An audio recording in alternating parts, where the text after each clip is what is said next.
I fell in love with my competitor at the expense of company's fortune.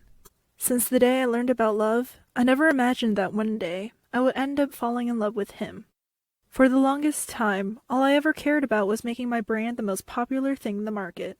This was all I needed to keep my position as the brand manager of Hefty Martins, which is why I started hating Lucas Anderson since the first day I saw him. "As gorgeous as you are, your amateur company will never be able to win this contract," he informed me when our eyes met for the first time in the meeting room. That was the exact moment when I decided that I hated him. Lucas was one of the most handsome guys I have ever seen, but at the same time, his attitude made me furious. As we were in the same industry, our businesses often clashed together. This time, I was desperate. This was a big project, and my company needed it to survive in this industry. The business wasn't going well for the last few months, so this was my only chance to save my company and keep my job. So, I was not pleased when I got to know that Lucas was also going to pitch in for the same project. From what I had heard in the past, Lucas Anderson was as crazy about his company as I was, but he owned the company. I tried to be as prepared for the project pitching as I possibly could be. I couldn't let my opponent take the project from me. At that point, I was pretty sure that Lucas was nothing but an egotistical jerk. The pitching process lasted for more than a month and a half, which drained me to the point of insanity. But in that time, I also learned not to judge a book by its cover. Every day, I step into the building to convince them to give the project to my company. Lucas was always the first one present in the room. He had a stupid smirk on his face each time, as if he didn't think of me as his equal. I've tried to ignore him, but it was hard not to snap when he downgraded my brand. So, I started talking crap about his company as well. That's why we spent the entire first week quarreling about things. "I am tired of these arguments, Mr. Lucas," I yelled one day after we spent 2 hours bickering over a useless topic. That day, for the first time, I saw something like regret flickering in his eyes. After that, we tried to be more friendly with each other.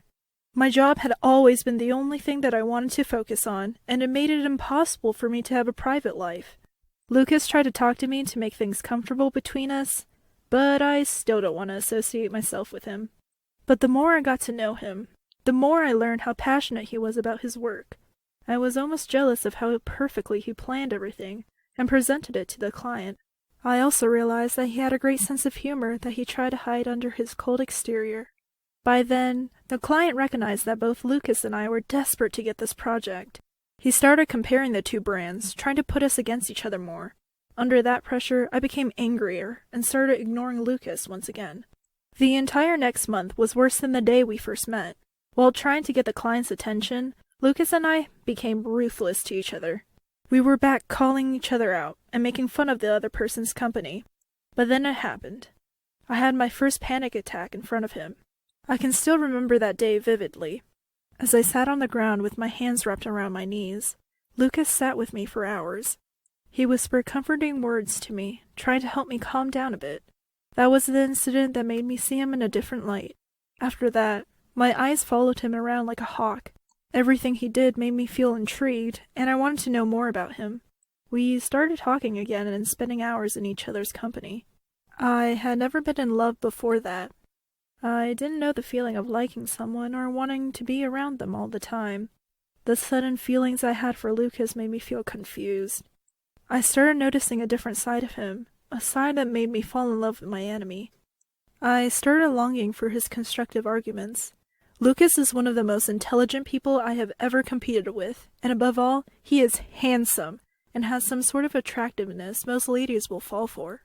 Every time I saw him, something burned in my chest that made me feel bewildered. Every smile on his face brightened my day, and every word he said sounded like a peaceful melody.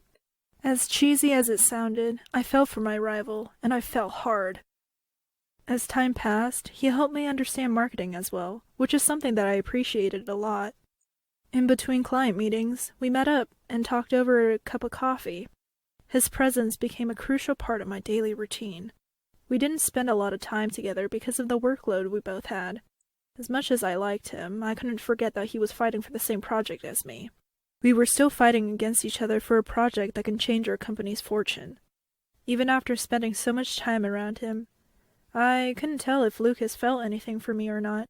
He was good at hiding his emotions, which made it impossible for me to figure him out. Lucas and I spent an entire month pitching our brand and trying to impress the client. In that month, I managed to fall for him and see him as a different person. I wasn't ready to part from him yet, so I dreaded the last day of this entire process. May the best one of us get this project, I half-heartedly muttered as we walked into the client's office for the last time. Lucas had barely smiled, as if he was dreading that day as well. I managed to get the project, but it didn't feel as satisfying as I thought it would feel. My assistant was thrilled beyond belief, and so was everyone else in the company. This project was going to help my company stand up in the market again, and yes, my job was secured once more. Yet, I was depressed because I had no more reason to see Lucas. At that moment, I finally accepted to myself that I was in love with someone. When I walked out of the room, I didn't expect Lucas to follow me. I didn't expect him to grab my hand in the middle of a crowd. "Will you go on a date with me?" he mumbled to me, and suddenly a huge weight was off my shoulder. In a daze, I nodded my head in approval. He smiled back at me, making my heart skip several beats. He took me to a private beach for our date, and we spent hours talking to each other. I realized that I felt like the happiest person alive when he was beside me. We were both new to these feelings, and yet everything felt right in that moment. "I'm falling in love with you," I helplessly murmured after he kissed me at my doorstep. When he laughed after my confession, my heart dropped. But then he kissed me more profoundly, pouring his soul into the kiss. Falling in love with Lucas seemed impossible to me at one point in time. Yet, here I was, in love with the man in front of me that I once hated. And I don't regret my decision. Not in a little bit. Sometimes it's hard to believe that I went from hating Lucas to falling for him in such a short time. But that's what life is all about after all. Good things come to you when you don't expect them. I'm not sure what future holds for us, or how long we're going to stay together. But in the back of my head, I wish that Lucas stays with me for a long time from now. That is my love story. Feel free to share it and subscribe if you want more stories like this. James and Mary, like every married couple, had everything going well for them. They had a long courtship and their relationship had been beautiful from the first day.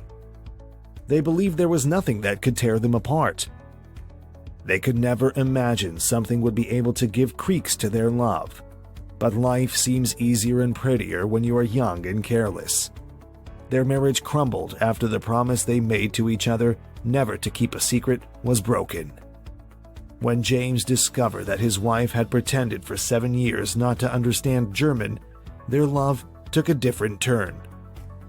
James was a German-born British man, while Mary was a British woman. Their love was at first sight. Even their cultural differences couldn't stop them from falling in love. James, who was a handsome, brown-skinned, tall man, was the epitome of every lady's eyes. It was impossible for any woman not to take a second look at him. James and Mary first met at the entrance of the bank, and then at a cocktail party. At the second meeting, Mary couldn't help but notice him. She reached out to him with a smile all over her. "Hello, handsome. Guess we met sometime last week at Jones & Jones Bank." "Yes, pretty, I remember the beautiful face," he responded. They chatted for a while and exchanged phone numbers. It soon became a daily part of their routine to call each other and talk for long hours. They enjoyed each other's company. They had nights out and went tangoing together. With each other they were free and careless. They shared their deepest secrets and plans with each other. Their relationship felt like it was made in heaven. They knew they had a future together. Then, one evening, James arrived with an engagement ring. "Mary, will you marry me?" Mary jumped all over him, shouting, "Yes, yes!" Years later, they got married, and they both lived a happy life as husband and wife, falling in love with each other every single morning, with the company of the breakfast and a warm cup of coffee over the bed. Mary was living a perfect life daily, but for a tiny detail. She couldn't speak German. This didn't matter so much to her initially, as she and James communicated in English. But when her in-laws started visiting and communicating to James in German, she started feeling uncomfortable. She felt insecure and anxious each time they visited. She would wonder what they talked about. Do they love her enough? Did they have other plans for James? These thoughts would keep playing in her head after they left. James had told her the story of how they had problems with his ex-girlfriend. The fact that they didn't support their relationship had contributed to their breakup. But they had always supported her marriage to James. They had always shown they loved and cared for her. Why should she bother her mind about this? Mary would assure herself. Then one day, James' mother visited, and as Mary served her some meal, she made every effort to get a grasp of their conversation.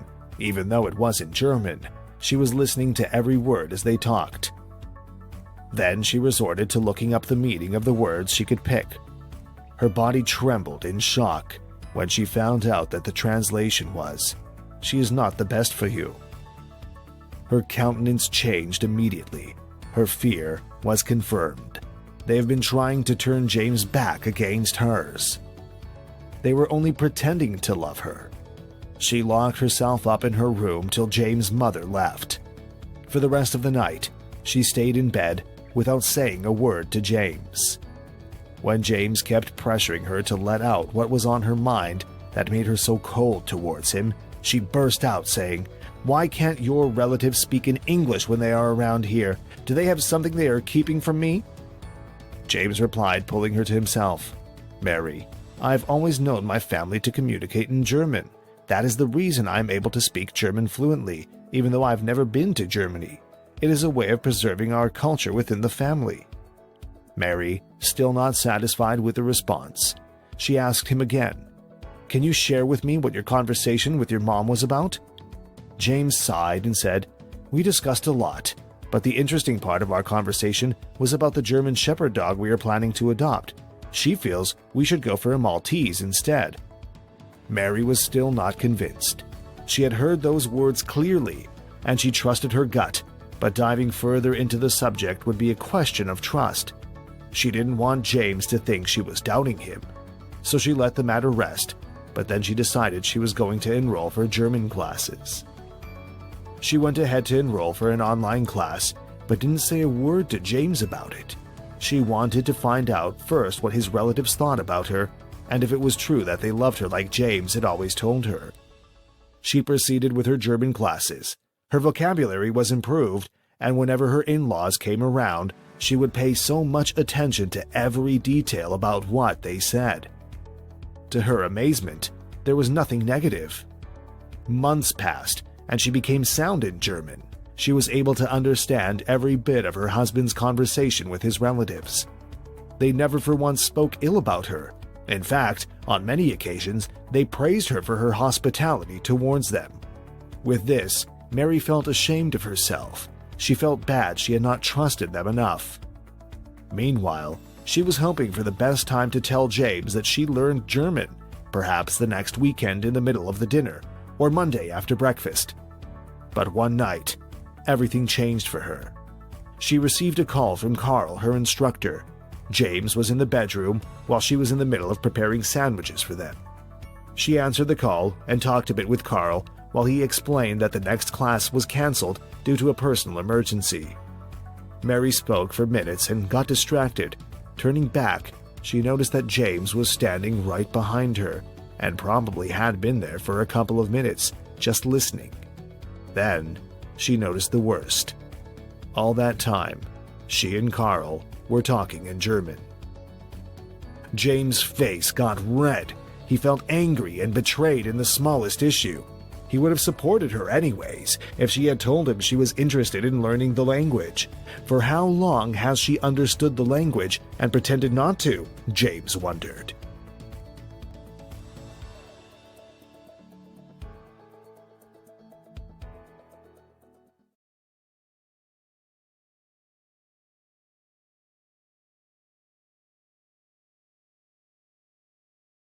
We never imagine the magnitude of sacrifice other people make for us, especially when it's oblivious to us. Emily and Rob had everything going well for them. They had their wedding on a beautiful summer day under white willow trees, blazing sun, and chirping birds. The ground was covered with red roses, and their loved ones surrounded them. Emily, "I promise I will always love you," Rob said charmingly to Emily. Rob promised to do everything within his willpower to always take good care of Emily. He said to her, "I will be there for you through thick and thin." Emily never understood the depth of that statement until years later. Time passed, and Emily and Rob kept living like any other couple. Emily worked as a teacher, and Rob worked in a marketing firm. They weren't very rich, but money was never a problem. They could travel to Europe on holidays and buy expensive cars. 2 years after their wedding, they had a baby girl. As much happiness it brought to their family was as much hardship it added to them. As they both worked, their daughter spent most of the time with the nanny. The nanny was a kind young lady, but they wanted their girl to be closer to them. One night, when both of them returned home exhausted and couldn't even kiss their daughter goodnight because she was already asleep, Rob said, "I think you should quit your job, Emily." She looked at him, bewildered. He knew how much she loved teaching and being with kids. "While you are with other children, our own is with some stranger," he said. "She isn't a stranger, she's a nanny," Emily replied, annoyed. "Still, she's not a family." Rob was right, and Emily knew it was important to spend more time with their daughter too. "If we're going to keep doing this, we're going to miss her first day of school, then her graduation, her dance rehearsals, and so on," Rob said. "We will be those kinds of parents who are never beside their kid." "So I should quit the job and not you?" Emily asked. "Emily, we both know my job pays much more," he replied. "I'll easily provide for our family while you bring up our daughter. If I can't be in her life, at least you can." There was so much sadness in his eyes. Emily felt pity for him. After a few days of thinking and judging, she decided he was right. What can a mother want other than being with her kid? So she agreed and quit her job the following week. As time went on, Emily enjoyed spending time with their daughter and realized she wanted more kids. In a few months, she became pregnant with their second kid, a baby boy, and in 9 months, he officially joined their family. But just when she thought that everything was going as planned, Rob arrived with bad news. "I was fired," he said quietly one night. He was ashamed and embarrassed. "What?" She couldn't believe her ears. "I was fired today, Emily," he repeated. "I don't have a job anymore." From shock, Emily couldn't speak for a few minutes. "What are we going to do now?" she asked. Rob sat beside her, hugging her. "Everything will be okay," he said. "We have savings, and I'm sure I'll find a job in no time." A year passed without Rob finding a job. The first few months were normal, but as the savings started emptying, he realized trouble was looming. Emily started losing her mind. Even buying daily necessities such as food or water became hard. As Rob tried so hard to find another job, it came harder to find one. Emily wore a sad look when he returned again one day with a disappointing look. "I wasn't hired. What can I do, Emily?" he asked. "I'm doing my best. It's not my fault they don't want me." "It's your fault!"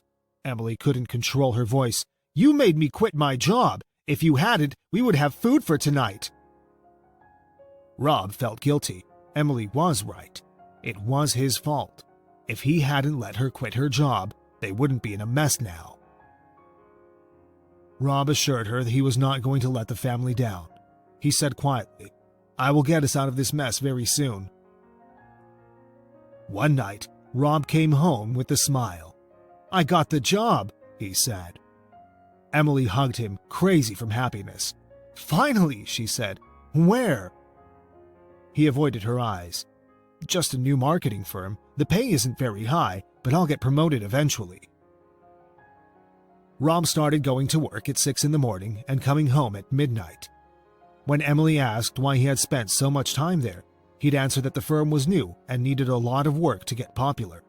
And she believed it. but she couldn't ignore his exhausted eyes when he returned home. She couldn't see him most of the time, as she was sleeping when he would leave the house or return. They had money again. Not a lot, but enough to get by. But she could see Rob getting weaker and more tired every day, as if he worked physically. "What's wrong with you, honey?" she asked one night. "You seem so tired." Rob fell silent. "Please, tell me the truth," she begged. He sighed. "I lied to you about the job. It's not a firm." "Then what is it?" she asked, shocked. "Menial job," he answered. "I work in a factory." Emily couldn't believe it, but as she watched his sad face, she realized the reality. She guilted him into finding a job so much that he had no other choice but to work the hardest way. She felt ashamed, embarrassed, and sad. She pitied Rob for working in terrible conditions, and she realized he was the best husband and a father anyone can wish for. He would do anything in his power for his family. After a few days, she walked up to Rob, holding his hands. "I'm going to start searching for a job too." "What about the kids?" he asked. "They aren't small anymore," she said. "We can manage something." Rob hugged her. "Are you sure?" "Yes," she said, and wrapped her hands around him. "It's not only your family, it's mine too, and we are both responsible." She felt how happy Rob was for her understanding, and she felt relieved too.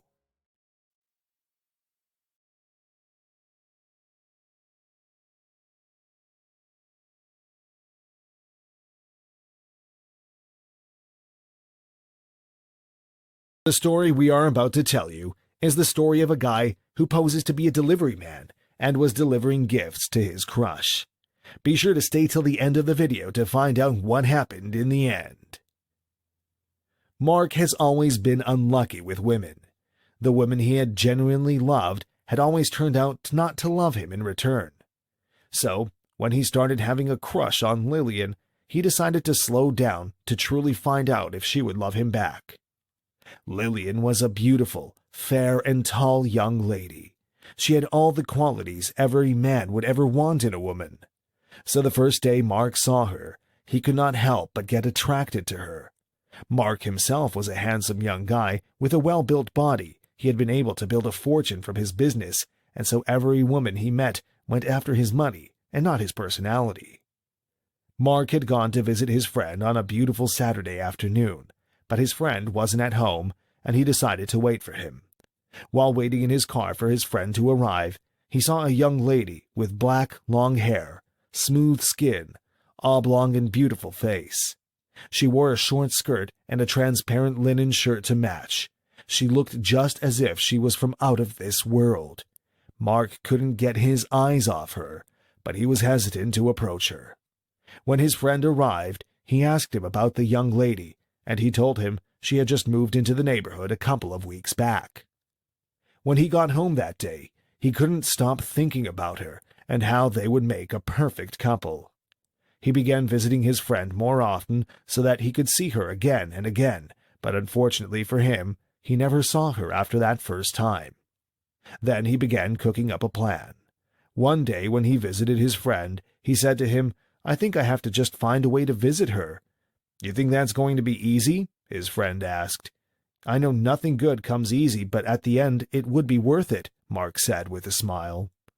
The next weekend, he went shopping for a beautiful flower and a romantic card, and he headed for Lillian's house. He rang the doorbell, and Lillian opened the door. "Hello, miss. I have a delivery for you," he said, and handed over the flower to her. Lillian accepted the parcel and said thank you. Mark left without having an inkling of an idea about what her reaction would be when she opened the parcel.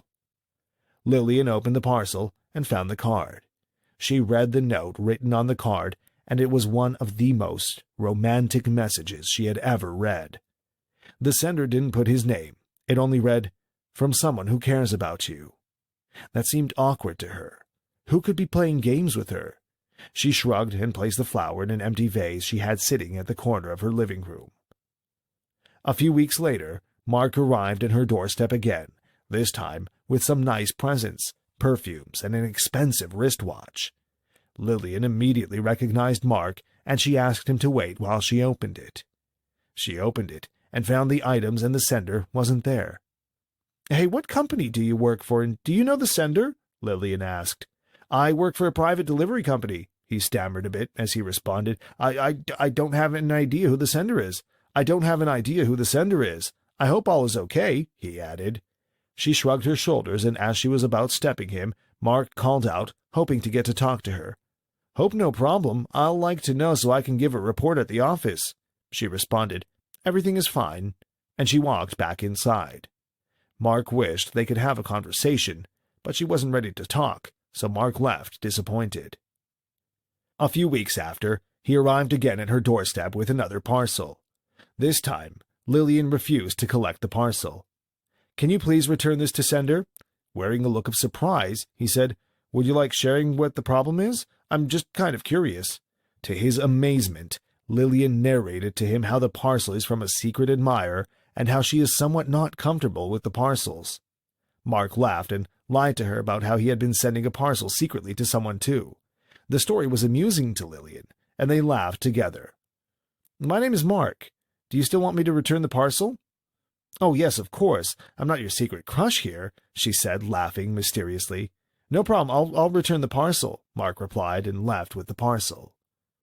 That day, after Mark had left, the story Mark told her kept playing in her head. She also kept remembering his charming smile. 2 days later, Mark returned with the old parcel and said, "We've got an order to redeliver." Lillian wasn't angry. Instead, she laughed again and chatted with him. Mark persuaded her to take the parcel, and she did.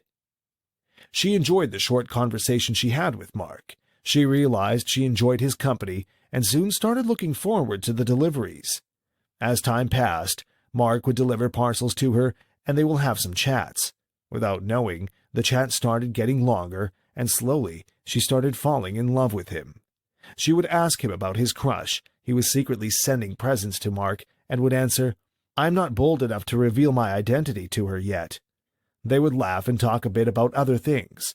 Lillian knew she was already falling in love with Mark, because a day wouldn't pass without her thinking of him. She would be hoping the secret admirer sends a parcel so she could have some time with Mark. She kept dumping all the parcels in a bag, without even thinking about the sender. Then one day, Mark arrived with another parcel. As usual, she collected the parcel and they chatted. When Mark was about to leave, he asked her if she could read out the notes in the parcel. He said he wanted to steal the lines for his secret crush. So Lillian opened the notes and read out the long, romantic message. At the end of the note, it read, "Today, I wish to reveal my identity." After a long silence, she looked into Mark's eyes and said, "Tell me what I need to hear." "I wasn't bold enough all this while, but now I want to read those lines to ears instead. I want to spend more time with you. I want to hold your hands and tell you how much I love you." Lillian stood right there without uttering any word, and then she dropped the parcel and walked inside, leaving the door open. Mark wasn't sure whether to follow her or leave, but after so much thought, he went in. He apologized to her for taking that route. Deep inside her, she knew she was already in love with him. She smiled and wrapped her hands around him. "You got me." Mark and Lillian started seeing each other more often, spending time in each other's company. Their love grew stronger and stronger every day. 1 year after, Mark proposed to her, and she accepted.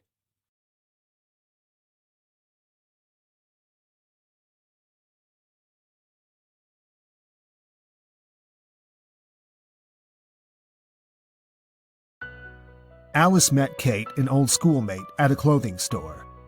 She ignored her because she was barefooted. She assumed she was there to beg for some money. We shouldn't judge people by their appearances because we don't know what they are currently going through or what they have been through. Someone's current appearance may not necessarily be a true reflection of who they are. Remember, do not judge a book by its cover. As Kate walked all the way into the store, she could feel the numerous stares at her feet. She knew what would be going through people's minds. Why would a pretty young lady like her walk barefooted? Was she insane or something? But she didn't care. As she entered the store, she bumped into an old schoolmate. They hadn't seen each other since they left school. She was excited to see her. Forgetting her current state, she screamed her name in excitement. Her friend's reaction was what sent back the reminder to her. She moved closer to her to explain why she came to the store barefooted, but instead, Alice, her friend, walked away pretending not to know her. She understood right away that no one wants to associate with someone who isn't doing well. She didn't care anyways. She went ahead to pick a pair of shoes and got herself a new jacket. Later that afternoon at the office, she received a call from the office manager informing her that the guests for her 2 p.m. appointment were around and waiting for her in the boardroom. She picked up her PC and journal and headed straight to the boardroom. The appointment was to discuss the proposal for an advertisement campaign for her company. Kate was the brand manager, and the approval for the advert campaign proposal was her call. As she walked into the boardroom, to her utmost surprise, Alice and a young man were the guests waiting for her. Alice's voice trembled as she asked, "Kate Williams? You are the one we have a meeting with?" Kate responded, nodding. Yes, of course. She could see shame written all over her. Alice immediately started, "I'm sorry for what happened earlier." Kate cut in and said, "You don't have to be. You are just being the human that you are. But one lesson is to never judge people based on their appearance."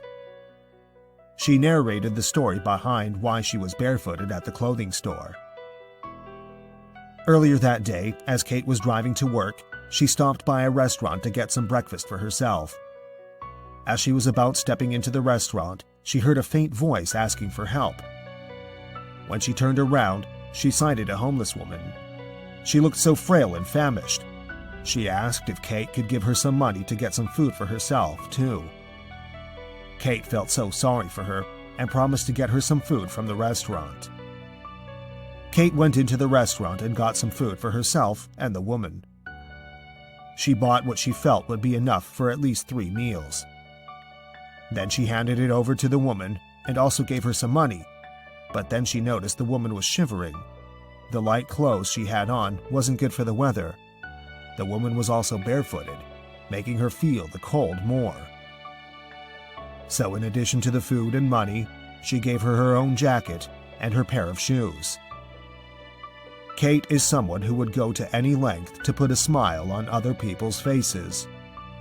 She decided she was going to stop at the next shoe store to get a new pair of shoes and jacket. She had driven a long way from home, and going back would make her miss her early morning appointment. Then she faced Alice as she concluded, "That was exactly why I had no shoes on when you saw me in the morning." Alice felt ashamed of herself. She felt uncomfortable throughout the meeting. Kate went through their proposal. It was top-notch, and that was why they had been invited in the first place. She offered them the project because they merited it, and of course she didn't want to pay evil for evil. Never ever treat people badly, even if they don't look well.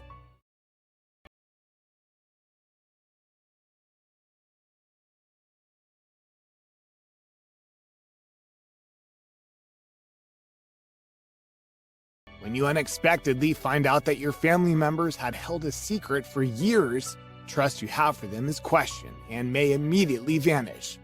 This is what happened when Kevin discovered a big family secret. Listen to the story. I discovered a big family secret, and now my mom is after me. I had always wondered where my parents earned the money to shower me and my siblings with gifts. I had never been able to fathom how they got the money to afford such a luxury. We weren't exactly a wealthy family. My mother was a teacher and my father a construction worker. Neither of these jobs would provide enough money to afford all the items they gave us. It began when I was a child. Always being given the newest technology and the newest toys. Anything I wanted, I got. Of course, this caused some issues with my popularity in school. Most people called me a spoiled brat. When I wanted something, I always got it within a day, or less. I originally passed this off as them having some savings, or perhaps earning some money through other means, selling things online maybe. My naive young self was unable to comprehend the fact that there could be something suspicious behind their affluence. This naivety faded as I aged, my suspicion growing as my innocent self left, leaving only curiosity and suspicion, which led me to where I am now. My fingers were quick to fiddle with the clip in my hand, making sure it was the right shape to pick the lock before doing the same with another from my dad's desk. Once I had both the paper clips unfolded, I placed them in the lock of the drawer, twisting them until I managed to unlock it. Glancing over my shoulder to check that nobody was watching me, I opened the drawer. Well, my voice was quiet as I spoke. This isn't what I expected. In front of me were a bunch of cards. Credit cards, mostly. It wasn't until I took a closer look that I realized something. They're fake? Each card had a different name on them, none belonging to any member of my family.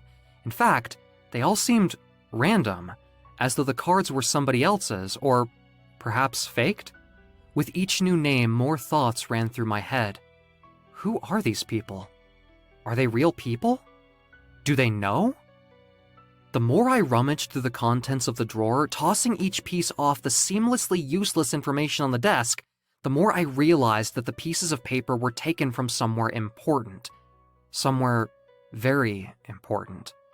Once I finished looking through everything in the top drawer, I moved on to the next. Nothing. I suppose that would make sense considering that it wasn't tightly locked like the first drawer. Instead of wasting more time searching through the unlocked places, I decided to instead research the names on the cards using my mom's PC that was opposite the desk I was currently searching. I figured it would be less suspicious to search on her computer, in case I made a mistake when placing everything back into their original place. This way they won't suspect a thing. The leather chair spun slightly as I dropped my body into it, the wheels sliding the seat backwards. When I leaned down to turn the computer on, I noticed that it was already active. Weird. They never leave them on when they go out, I mumbled to myself as I knocked the mouse slightly to make the screen light up again. My eyes widened as the screen revealed a page full of what I believed to be code. We had learned a lot about code in school, Python mostly, but this didn't seem to be anything like Python. No, this seemed more complicated, a lot more complicated. Not that Python was easy, but this seemed significantly harder than anything I had come across before. My knowledge on computers was lacking. No matter how much my parents recommended pursuing a career in computer science, I'd never wanted to do anything of the sort. My passion was art, not computers. The only time I ever used a computer was to do digital art. But now I was beginning to understand why they were persuading me to.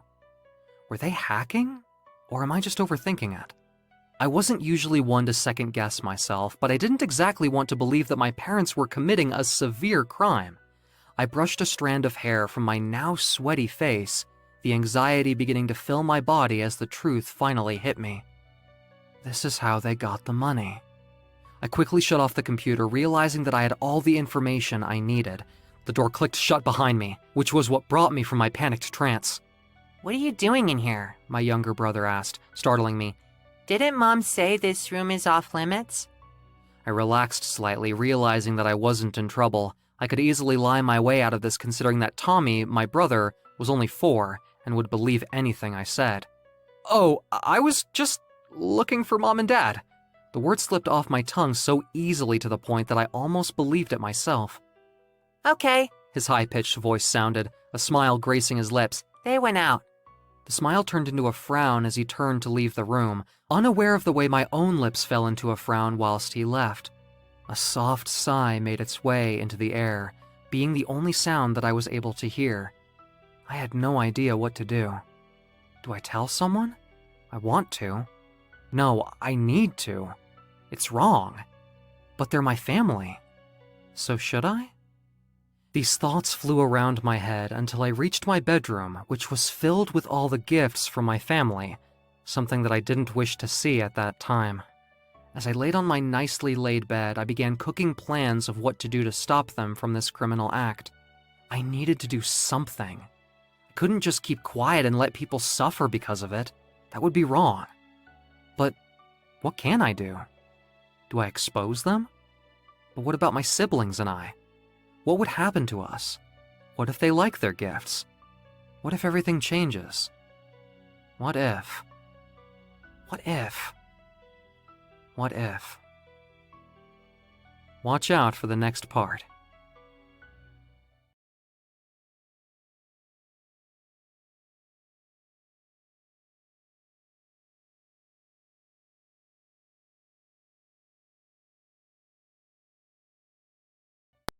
My best friends betrayed me.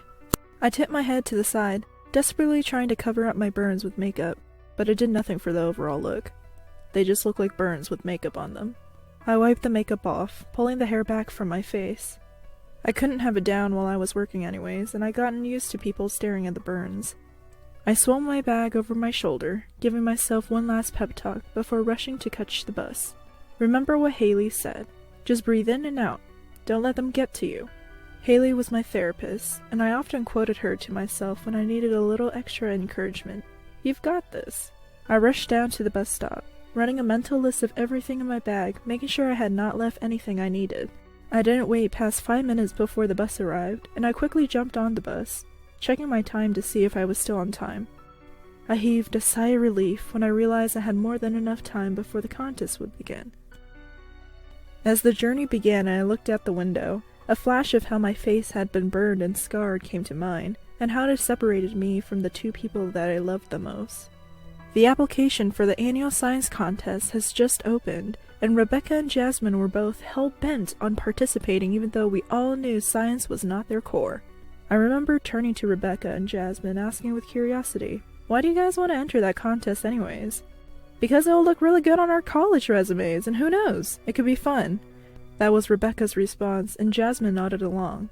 I looked at the two of them for a while, and I asked, "How do you both intend to pull through?" "Of course, that's why we want you to join our team. We know with you and our team we would have an edge."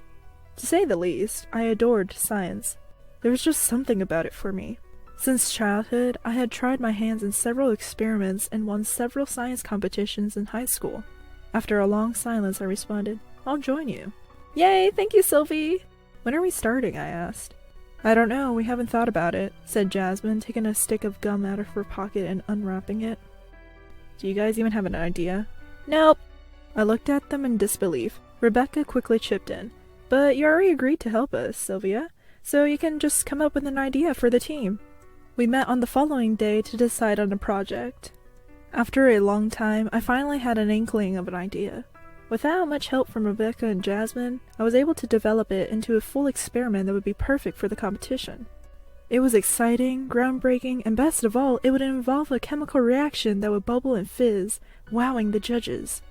We began working on it on that night, the initial work going through the same way as the brainstorm. "Listen," I said to them at the end of the night. "You guys asked me to help you, and I'm happy to, but I'm doing all the work right now. I need you guys to help me more." "Sylvie, you know we're not as smart as you," said Jasmine, putting on a fake apologetic look. I just rolled my eyes. But my pleas were in vain. As the weeks bore on, Rebecca and Jasmine managed to only hinder me in my quest for the perfect experiment. A week out from the contest, we decided to have a big final test to make sure that the experiment was working properly. We got together in my garage, put on our protective masks, goggles, and clothes, and set up the experiment. It was all going so well, the reactions were happening as expected. It was scientifically spectacular. Then, Rebecca got a text. She took out her phone and began texting, right at the moment when she was supposed to add in a chemical. "Rebecca!" I yelled, my voice muffled by the mask. "Rebecca!" Rebecca couldn't hear me and just kept texting. Jasmine was gazing off into the distance, not noticing anything. I saw that Rebecca's chemical had to be added at that moment, or else the whole thing will fail. I raised my mask to yell at Rebecca, but then decided that the whole thing was futile and went over to do it myself. But then I forgot about my chemical. As I poured in Rebecca's, I realized my mistake. But it was too late. The concoction flared up, sending bubbling hot liquid all over us.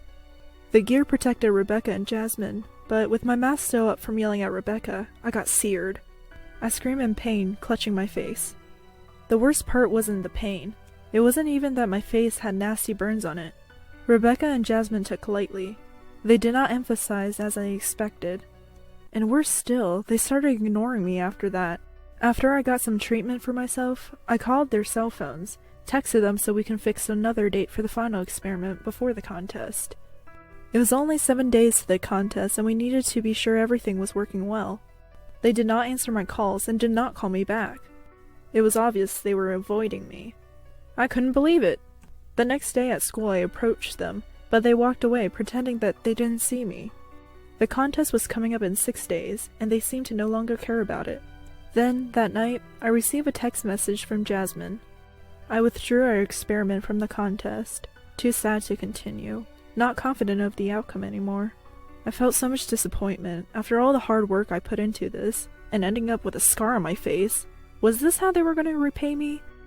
I decided to let it slide. I was only trying to help them after all. But a few days later, 3 days before the contest, I discovered the truth.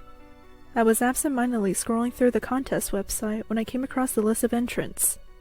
I wanted to see what we would have been up against, so I started perusing it. When I saw Rebecca's name, I thought that there might have been a mistake. Maybe the list hadn't been updated. But then I noticed that Jasmine's name was there too, but not mine. My heart skipped a beat. Rebecca and Jasmine were still in the contest, with my experiment. After a brief bout of rage, I knew what I had to do. So, that night, I entered for the competition and got to work. Motivated by the betrayal, I had a second wind. I worked day and night for the final 3 days, taking my original experiment and improving on it, bringing in more complex reactions, more groundbreaking science. The judges will love it. Now the day has finally come. I was exhausted but excited. I promised myself that I was going to beat them to this. As I lifted my head, I saw the signage for the university where the competition was taking place, and then the bus pulled over. I checked my time and saw that I arrived early. Good, I will have some time to set up my experiment, I mumbled that to myself. I kept high hopes in me and I walked all the way through the university, up the stairs until I stood outside the door and opened it slowly. I took a quick scan of the faces in the room, but didn't notice Jasmine and Rebecca. 20 minutes later, they finally walked in. I saw the looks of shock in their faces when they saw me. "Sylvia?" Rebecca said, coming over to me. "What are you doing here?" I imagined 100 different things I could say. I even thought about ignoring them the way that they had ignored me. But instead, I decided to take the high road. Good luck, you guys. They couldn't believe it. The experiments got underway. There were lots of good ones, but none were as good as mine. I just knew it. Rebecca and Jasmine managed to run theirs without a hitch. The judges were dazzled. Finally, it was my turn. I ran my experiment, which at first worked like theirs, but as the judges saw and noted, quickly became more magnificent, more spectacular. The judges sang the praises of my experiment. I beamed. The time has come. The judges spent a long time deliberating. Finally, they climbed the stage. They said a few words, but then began announcing the top 10. Rebecca and Jasmine managed to take the 4th place. I hadn't shown them the last 2 steps, so they had to figure those themselves, and of course, the result didn't give them what I had projected. After a tense drum roll that felt like it lasted 1,000 years, they announced the winner. And the winner is Sylvia Whitmore! I couldn't breathe. Everyone cheered. Rebecca and Jasmine stormed out, while other friends came over to hug me, burned face and all. I had done it! I had won. Yes, and that was my goal. I got a $15,000 check and an award for recognition. Jasmine and Rebecca got some consolation gifts too. Did they come back to make up with me after this? Hell no! They were too proud for that, or would I rather say, too embarrassed for that. So, that is my story about betrayal. You can share it. Please take a moment to subscribe if you want to see more stories like this.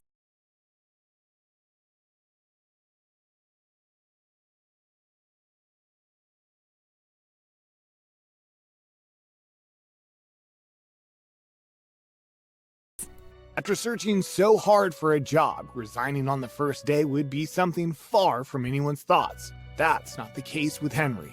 Henry got a good job in a choice organization, but he resigned on his first day. Watch the video to the end to find out exactly why he did that. I resigned on my first day at my new job. It was my first day at my new job. I got up late in the morning thanks to my dead iPhone battery. I forgot to charge it at the night. I quickly jumped into the shower and dressed up as fast as I could. I gobbled down my cereal and left for my new job. It was 8:55 a.m. and the reporting time was 9 a.m. Shoot, I thought to myself as I ran across the street to get a cab. I'm going to be the first employee getting fired on his first day. I had already missed the bus, and the next bus was going to arrive in an hour. I seemed to be invisible to every cab driver on the road, and I couldn't even get an Uber because my phone was dead. Suddenly, an old man came to me and inquired about my situation. I must have looked very frustrated to him.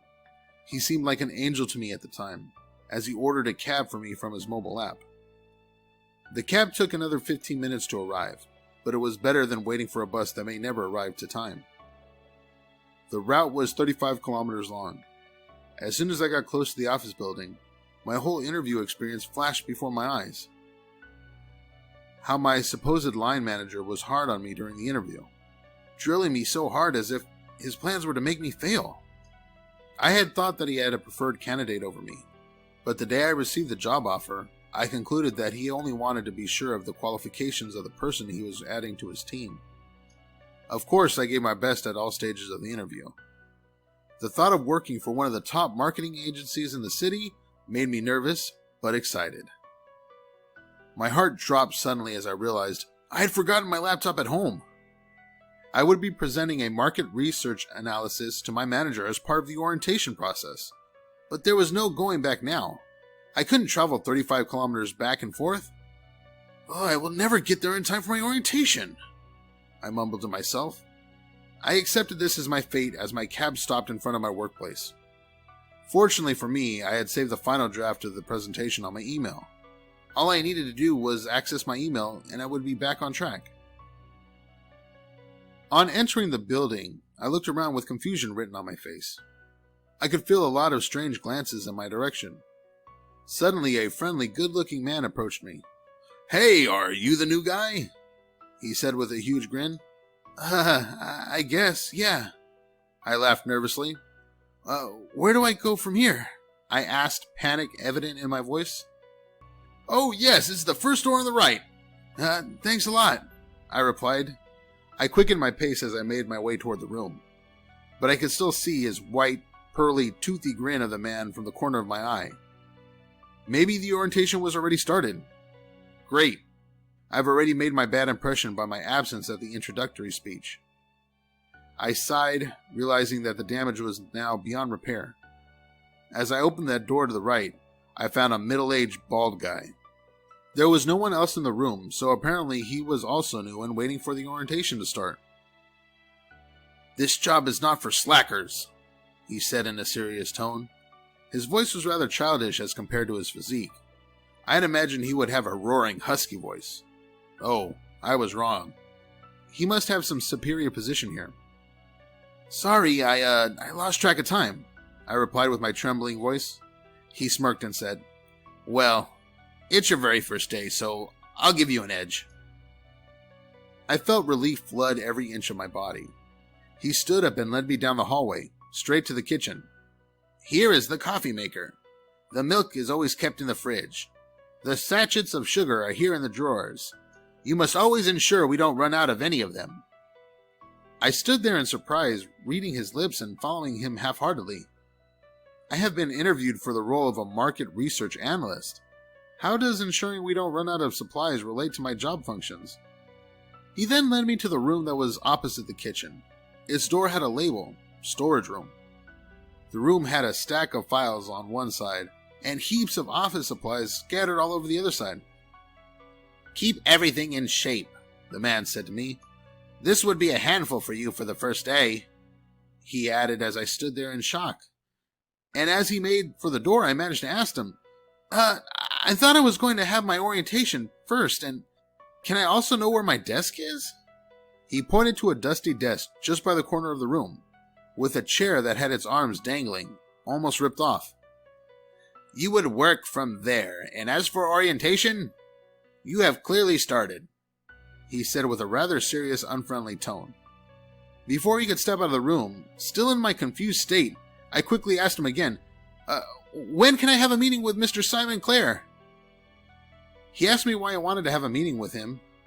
Mr. Simon was the man that drilled me so hard during my interview, and from the information I was given, Mr. Simon was the head of research, and I was supposed to report to him. You cannot see Mr. Simon right now. He is busy, and I'm your direct supervisor. You would be reporting to me. He responded to me and then stepped out hurriedly. I felt disgusted and sank into the chair, burying my head in my hands. There was no other thing left for me to do but to put up my resignation. I can't be in a company that had deceived me into taking a job and then saddling me with responsibilities outside the role of my offer letter. I sighted a ream of office paper on the shelf. I brought out a pen from my bag and quickly wrote out my resignation in annoyance. I folded it nicely and headed to the room where I first saw the bald man. I knocked on the door gently, and yeah, he was there. That was obviously his office. It was a nicely arranged and clean office. As I stepped in, before I could hand over the letter to him, the phone rings. The person on the other side gave him some information and then asked me, "Are you Henry James?" No, I'm Henry Bricks," I responded. He told the person on the phone that I was Henry Bricks. I was lost. I didn't have a hint of what was going on. I had no idea who he was talking to. After he hung up, he asked me to wait in the room, and then he went out and returned a few minutes later. "I'm sorry, Henry Bricks. There is a mix-up here," he said. "We are expecting a new office assistant, Henry James. I had mistaken you for him. Mr. Simon is expecting you. Please come with me." I felt some relief, but still annoyed from what I had encountered.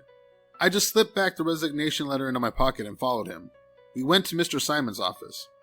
It was tastefully furnished, with some sophistication. He stretched out his hand.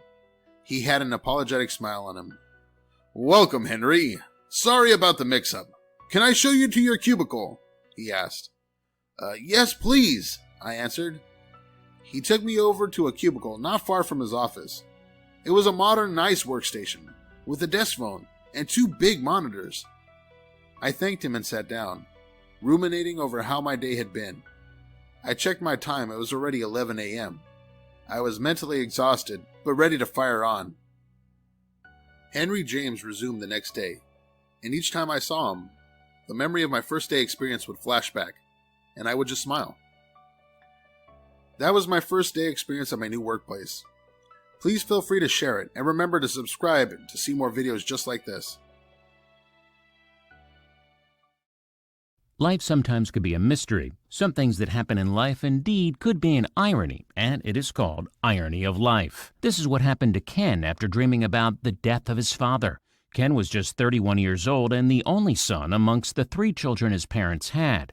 His dad was only 62 years old and his mom was 61 years old. Growing up, he didn't have a strong bond with his dad, but was very close to his mom and shared every precious moment with her. This probably was because he was the only son and the last child. His mother gave him a special kind of treatment different from his siblings. Though Ken wasn't close to his dad, he still loved him and adored him. As he grew older, his relationship with his father estranged, but he kept close contact with his mom. He never shared his progress or pain with his father. One day, when he had a dream that his father passed away, he became wrapped up with guilt. He realized he hadn't done enough for his dad. He started dreading the death of his dad. He decided he was going to make everything right in the remaining years his father had to live. He made up his mind and he was going to make up for the time their relationship had been strained. At that point, he felt that connection in his heart. He knew that caring for his dad was equally important. So he started to call his dad more often. He arranged several dates out with him, sent him many presents every now and then. He gradually started transposing the attention he gave to his mom over his dad. The sudden change in his attitude took everyone by surprise. Everyone was indeed happy about the transformation. Months went by and his dad never showed any sign of illness or weakness. Instead, he grew stronger as if the attention he gave him was prolonging his life. Ken didn't share the dream with anyone, nor the reason behind his sudden change in attitude. As his dad grew stronger, he was happy that he was going to have more time to shower his father with the love he deserved. Then, one fateful evening, he received a call from his sister. She gave him the news that he had always dreaded, the news of the death of a beloved one. But shockingly, it was the news of the death of his mom.